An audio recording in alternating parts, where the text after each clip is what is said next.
Добар ден сите почитувани представници на медиумите, почитувани граѓани. Грижата на Социјалдемократскиот сојуз на Македонија за земјоделците и земјоделството продолжува.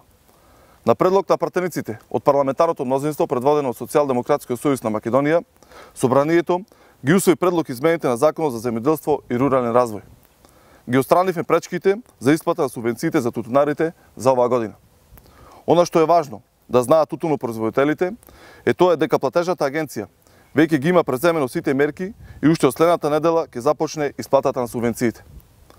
Дека тутунарите се важни за Социјалдемократскиот сојуз на Македонија покажува и фактот што во петиот пакет на мерки обезбедивме дополнителни 307 милиони денари, односно 5 милиони евра за поддршка на тутунопроизводителите.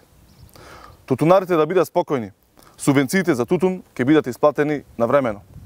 Времето кога ВМРО ДПМН ги користеше субвенциите како алатка за манипулација, за секогаш е завршено. Како одговорна партија, продолжуваме да градиме партнерство со тутунопроизводителите и со сите земјоделци. Благодарам.